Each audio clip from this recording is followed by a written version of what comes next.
The rain fell steadily on London in December 1943, as Colonel John Bevan sat in his cramped office in the War Cabinet offices on Great George Street, staring at the most audacious plan he had ever conceived. At 46 years old, Bevan was the chief of the London Controlling Section, a small intelligence unit responsible for coordinating deception operations across all Allied forces. On his desk lay the preliminary draft of what would become the most elaborate military deception in history, a plan to fool Adolf Hitler and the German High Command about where and when the Allies would invade France. The stakes could not be higher. In less than 6 months, the largest amphibious invasion ever attempted would launch across the English Channel. Over 150,000 men would storm heavily defended beaches in what everyone knew would be the decisive operation of the European war. If the invasion succeeded, Nazi Germany would be crushed between advancing Soviet forces in the east and Anglo-American forces in the west. If it failed, the war might drag on for years, with casualties mounting into the millions. But success depended on surprise. The Germans knew an invasion was coming. That was inevitable. But if the Allies could deceive them about where it would land, if they could force Hitler to keep his reserves in the wrong location, if they could prevent German reinforcements from reaching the beaches in the critical first hours, then the invasion might succeed, despite the formidable defences of the Atlantic Wall. Bevan's plan, which he had codenamed Bodyguard after Churchill's famous quote that, "In wartime, truth is so precious that she should always be attended by a bodyguard of lies," consisted of multiple deception operations designed to mislead the Germans about Allied intentions across Europe. But the centrepiece was Operation Fortitude, which would specifically target German thinking about the cross-channel invasion. "Colonel, Mr. Wilde is here to see you," Bevan's secretary announced from the doorway. Lieutenant Colonel Noel Wilde entered, shaking rain from his coat. Wilde was Bevan's deputy, a brilliant intelligence officer who had honed deception techniques in the Mediterranean theatre.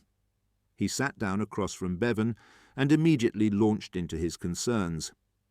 "The plan is too complex," Wilde said without preamble. "We're trying to deceive the Germans about Norway, the Balkans, southern France, and northern France simultaneously. If any one element fails, it could compromise the entire operation."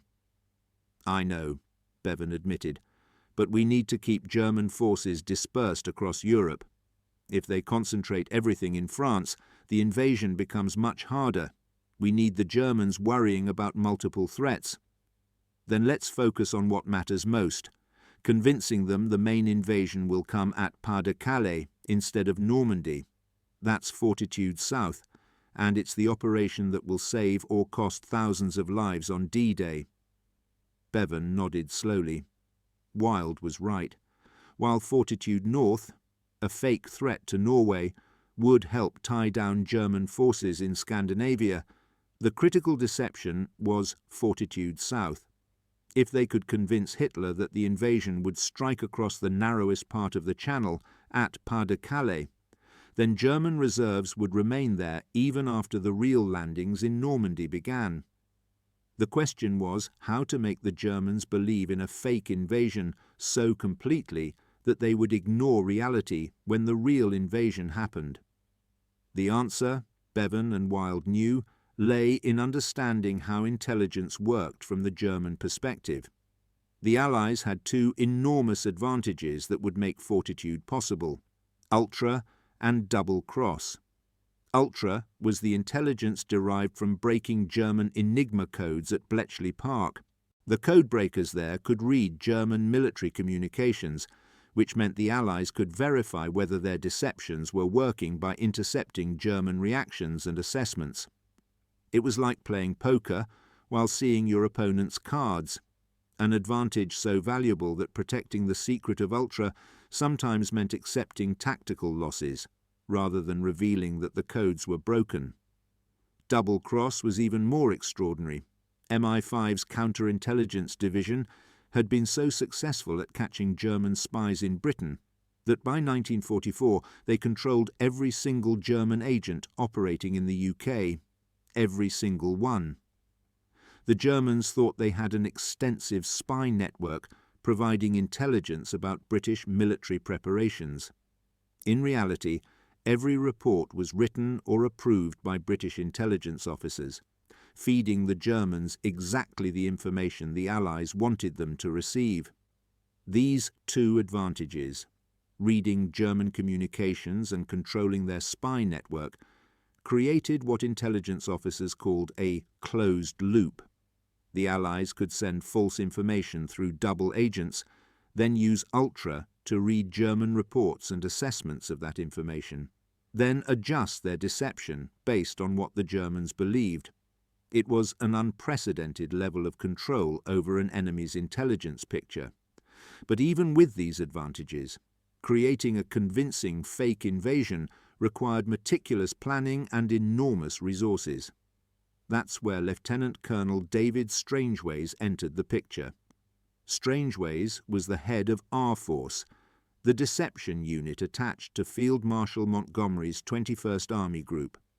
When he reviewed Bevan's initial plan for Fortitude South in January 1944, he was scathingly critical. The plan was too vague, too generic, too easily exposed as false if the Germans examined it carefully. "You're telling the Germans that there's a large force in southeast England preparing to invade Pas-de-Calais," Strangeways told the assembled planners at a February meeting, "but you haven't thought through the details. What units? What commanders? What is their order of battle? How are they organized? Where exactly are they stationed? The Germans will ask all these questions, and if our double agents can't provide convincing answers, the entire deception collapses." "So, what do you suggest?" Bevan asked, genuinely curious. Strangeways had a reputation for brilliant but abrasive honesty. "We create a real, fictional army. 1st United States Army Group, FUSAG. We give it real-sounding divisions with unit histories and insignia. We assign it a commander the Germans respect and fear. We station it in specific locations with specific equipment that German reconnaissance can verify. We generate radio traffic that matches what they'd expect from an army preparing for invasion. And we leak information through double agents that's detailed enough to be believable, but never so much that it seems suspicious." "And the commander?" Wilde asked. "General George Patton," Strangeways said immediately. "The Germans fear him more than any other American commander. If they believe Patton is leading FUSAG, they'll believe FUSAG is the main invasion force." This was both brilliant and risky. Patton was indeed the American general the Germans most respected, having commanded successfully in North Africa and Sicily. Using him as FUSAG's commander would make the deception more credible. But Patton was also supposed to command the Third Army after the invasion, which meant he couldn't actually be in two places at once if the Germans were watching carefully. The solution was to create a timeline. In the spring of 1944, Patton would genuinely be in southeast England, making appearances, giving speeches, being seen in locations that suggested he was commanding forces there. Reconnaissance photos would show him inspecting troops and equipment. Double agents would report his presence. Then, shortly before D-Day, he would quietly move to his real command position in Normandy. But the Germans wouldn't be told this. They would continue to believe he was leading FUSAG. Juan Pujol Garcia sat in his modest apartment in London, composing another message to his German handlers in Madrid. To the Germans, Garcia was their most valuable agent in Britain, a Spanish anti-fascist with excellent access to military information who had built a network of sub-agents across the UK. They had given him the code name Arabelle.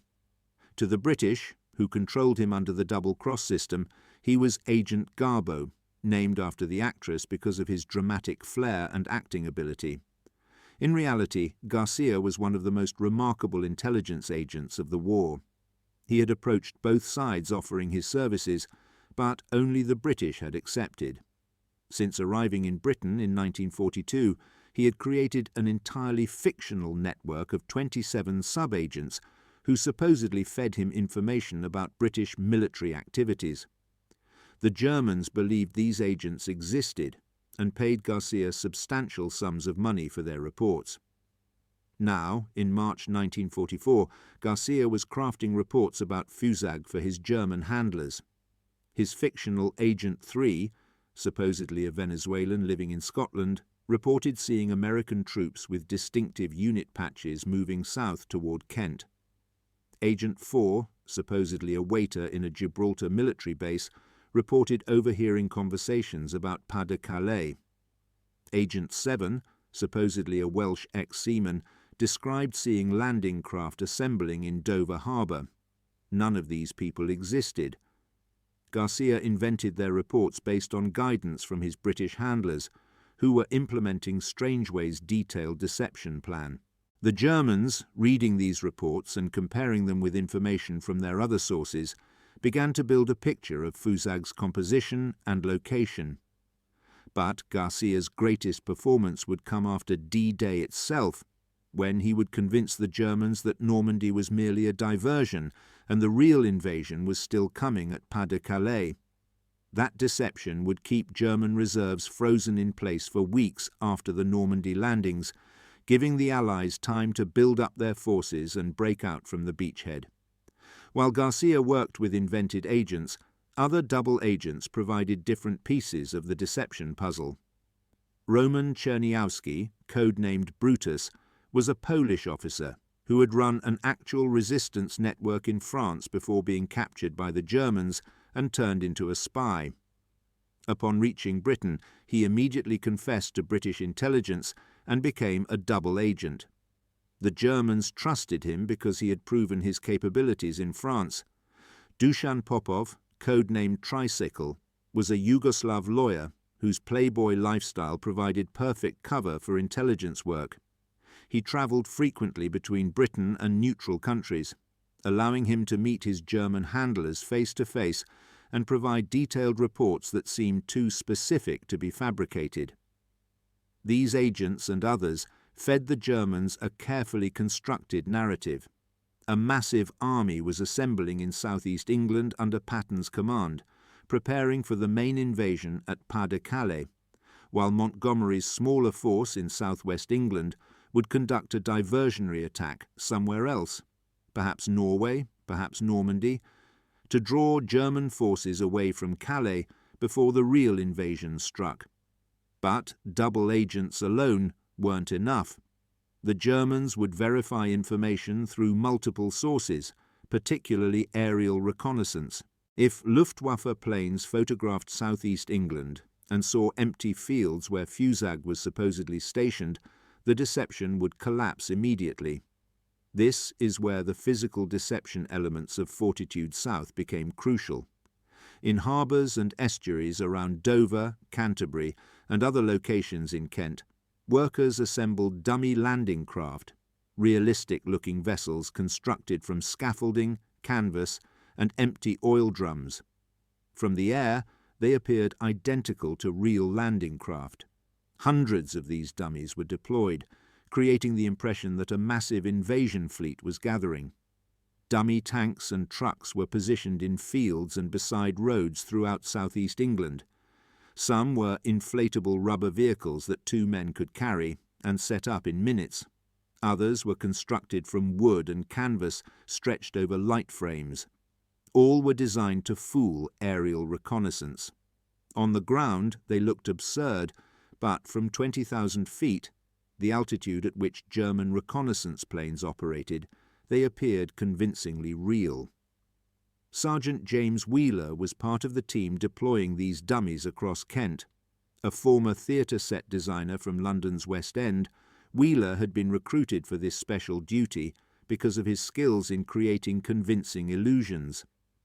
Now he spent his days moving dummy tanks from one location to another, creating the impression of an army in constant motion and preparation.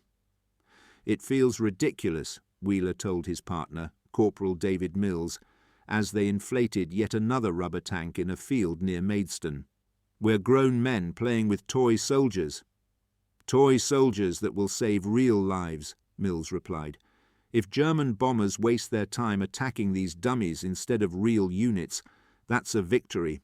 If German intelligence convinces Hitler to keep his panzers at Calais because they saw these tanks, thousands of our boys might survive D-Day." Wheeler had to admit Mills was right. The work might seem absurd, but the strategic logic was sound. Every dummy tank, every fake landing craft, every false report from a double agent contributed to a larger deception that could determine the outcome of the invasion. But perhaps the most sophisticated element of Fortitude South was the radio deception. Major David Strangeways had insisted on this from the beginning.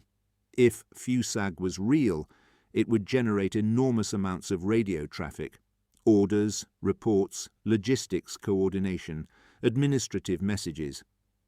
The absence of such traffic would immediately signal to German radio intercept operators that FUSAG didn't exist. So Strangeways organized teams of signal operators to generate fake radio traffic across southeast England. Using transmitters at various locations, they created the communications pattern of an army group preparing for invasion. Divisional headquarters sent messages to subordinate units. Corps commanders issued orders. Supply officers coordinated logistics. Administrative staff transmitted routine paperwork. Most of this traffic was encrypted using codes the Germans had partially broken, which meant German intelligence could read enough to understand the general content, but not so much that they would suspect it was deliberately provided. It was a delicate balance, too secure, and the Germans would learn nothing, too open, and they would become suspicious. Corporal Elizabeth Shaw was one of the signal operators generating this fake traffic from a station near Dover Castle.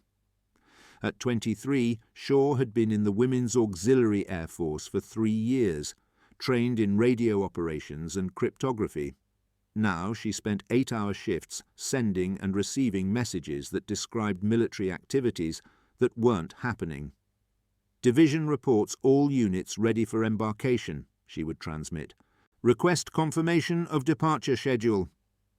Minutes later, a response would come from another fictional station.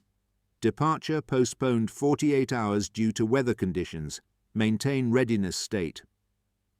None of it was real, but the Germans listening to these transmissions on their intercept equipment along the French coast would record them, analyze them, and report to their superiors that FUSAG was indeed preparing for a major operation.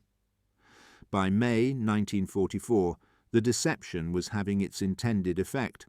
German intelligence estimates placed over 50 Allied divisions in Britain, when in reality there were only about 35. They believed FUSAG consisted of 12 to 15 divisions under Patton's command, all stationed in southeast England, all preparing to invade Pas-de-Calais. They tracked these fictional divisions with the same attention they gave to real units, assigning them positions on their intelligence maps, assessing their readiness, estimating their capabilities. More importantly, German dispositions reflected this belief. The 15th Army, Germany's strongest force in France with 19 divisions, was stationed around Pas-de-Calais and showed no signs of moving. The 7th Army, defending Normandy, had only 8 divisions, some of them of questionable quality. Hitler had placed his faith in the Atlantic Wall, the elaborate system of fortifications, obstacles and minefields along the French coast.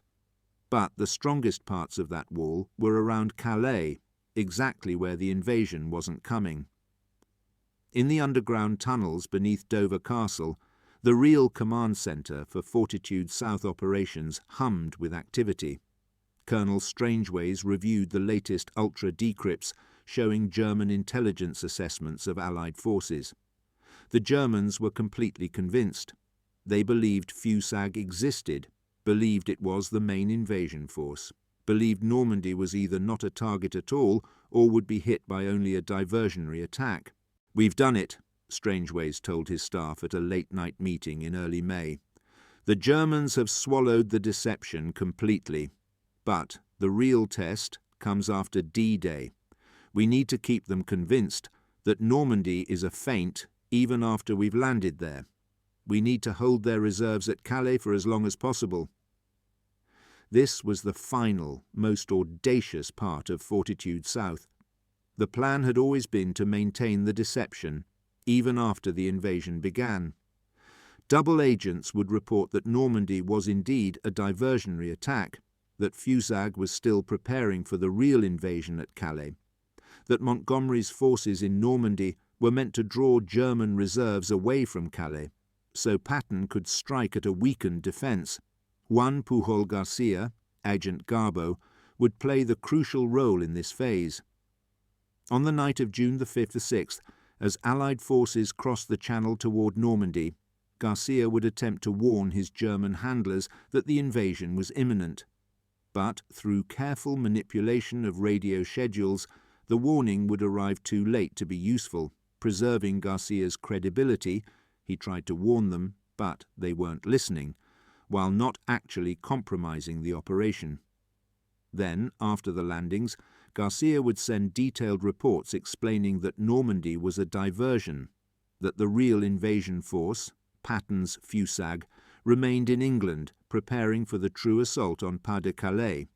This would be Garcia's masterpiece, the performance that would win him both the Iron Cross from the Germans and the MBE from the British. June 6, 1944 broke grey and stormy over the English Channel. In the pre-dawn darkness, thousands of ships crossed toward the Normandy coast, carrying 156,000 men toward the most heavily defended beaches in Europe. Paratroopers had dropped behind German lines hours earlier. Naval bombardment began at first light. By 06:30, the first waves were hitting the beaches at Utah, Omaha, Gold, Juneau, and Sword. The landings were brutal, particularly at Omaha Beach, where American forces faced intact German defences and took heavy casualties. But by nightfall, Allied forces had established a foothold on all 5 beaches. The invasion had succeeded, though at a high cost in blood. In the German command structure, confusion reigned. Field Marshal Erwin Rommel, commanding Army Group B responsible for coastal defence, was in Germany celebrating his wife's birthday. He had believed the weather was too poor for an invasion and had taken leave. Hitler was asleep, and his staff refused to wake him. The panzer divisions that could have counterattacked the beaches were held in reserve, requiring Hitler's personal authorization to move, authorization that wouldn't come for hours. But even after it became clear that a major invasion was underway in Normandy, German intelligence continued to believe it was a diversion. The 15th Army at Pas-de-Calais remained in position, waiting for the real invasion that Fortitude South had convinced them was coming. Agent Garbo sent his crucial message on June 9th. The message, running to over 2,000 words, represented the culmination of 2 years of careful deception building. Garcia reported, with apparent alarm, that his sub-agent network had observed Fusag preparing for immediate deployment. The Normandy operation was clearly a feint designed to draw German reserves away from Calais. The real invasion, with Patton's forces, was imminent. The Germans must not weaken their defence of Pas-de-Calais. The Germans believed him. Hitler himself read the report and was convinced. The 15th Army was ordered to maintain maximum readiness at Calais. Even as Allied forces in Normandy expanded their beachhead, even as more troops and supplies poured ashore, even as it became increasingly obvious that Normandy was the actual invasion, German intelligence continued to warn that Patton's attack on Calais was the greater threat. This belief persisted for weeks. The 15th Army didn't begin moving toward Normandy until mid-July, over a month after D-Day. By then, the Allies had landed over 1 million men and were preparing to break out from the beachhead. The delay in German reinforcement, caused primarily by Fortitude South's deception, gave the Allies the time they needed to build overwhelming combat power in Normandy. The Germans finally realized they had been deceived when American forces, including Patton's Third Army, began advancing rapidly through France in late July and August.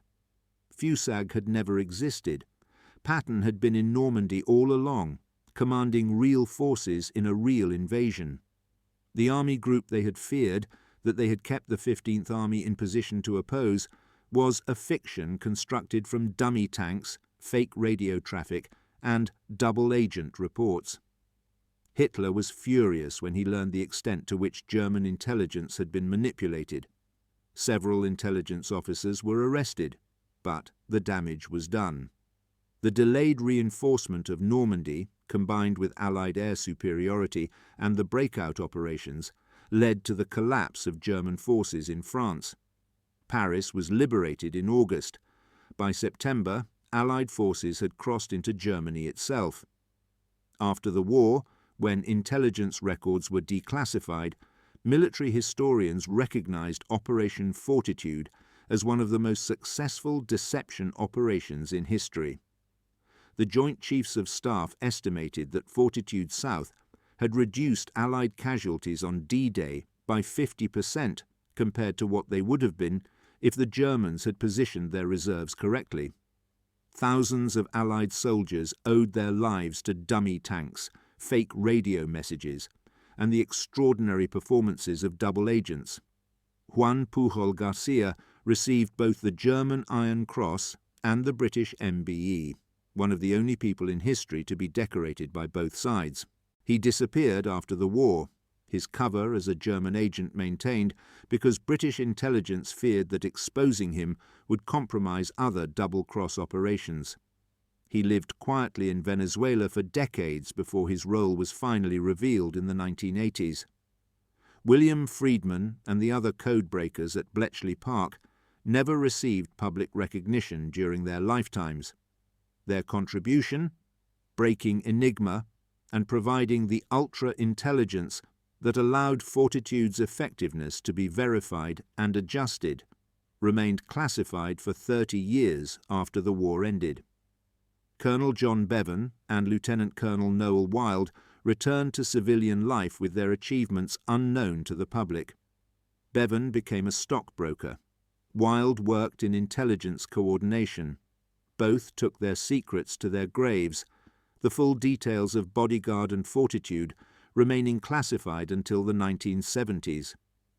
David Strangeways, whose meticulous attention to detail had turned a vague deception concept into a convincing fiction that fooled Hitler, continued serving in intelligence until his retirement. He rarely discussed his wartime work, and when he did, he emphasized the contributions of the thousands of others, the signal operators, the construction crews, the double agents, the analysts, whose collective efforts had made Fortitude possible. Sergeant James Wheeler returned to theatre work after the war, designing sets for West End productions. He never told anyone about his wartime service deploying dummy tanks across Kent. It seemed too absurd, too theatrical to be believed. But in his later years, after the operation was declassified, he would tell his grandchildren about the role stagecraft had played in winning the war, about how painted canvas and inflatable rubber had helped save thousands of lives. Corporal Elizabeth Shaw left the WRF after the war and became a mathematics teacher. She never mentioned to her students that she had once spent months transmitting fake military messages designed to deceive German intelligence. It was classified, and besides, who would believe it? But perhaps the most fitting tribute to Operation Fortitude came from Field Marshal Gerd von Rundstedt, the German commander in the West, when questioned after the war about why German forces had been so poorly positioned to resist the Normandy invasion. He replied simply, "We believed the deception. We were convinced the main attack would come at Pas-de-Calais. By the time we realized our mistake, it was too late." The deception that fooled Hitler had worked because it was comprehensive, consistent, and sustained. It didn't rely on a single false piece of information, but on multiple mutually supporting elements: dummy equipment, fake radio traffic, double agent reports, and the careful manipulation of German expectations. It succeeded because the Allies understood how intelligence worked from the German perspective and fed that intelligence system exactly what it wanted to believe. The legacy of Operation Fortitude extended far beyond World War II. Modern military deception operations draw on its techniques and principles. The importance of information warfare, of controlling what enemies believe, of using technology and human intelligence together to mislead adversaries. All these lessons from Fortitude remain relevant today. But perhaps the most important lesson is that deception, to work at the strategic level, requires meticulous attention to detail, enormous coordination across multiple organizations, and above all, an understanding of how your enemy thinks and what they already believe. Fortitude succeeded not by creating an entirely implausible fiction, but by reinforcing what the Germans already thought was true: that the invasion would come at the narrowest point of the Channel, at Pas-de-Calais. The dummy tanks and fake armies of Operation Fortitude may seem like something from a spy novel, but they were real, they were effective, and they changed history. On June 6, 1944, when Allied soldiers stormed the beaches of Normandy, they were supported not just by naval guns and air power, but by an elaborate web of lies that had convinced the enemy to look the wrong way. That deception, as much as courage and firepower, made D-Day possible. Operation Fortitude was the bodyguard of lies that protected the precious truth of where and when the invasion would strike, and in protecting that truth long enough for Allied forces to establish themselves in France, it helped win World War II.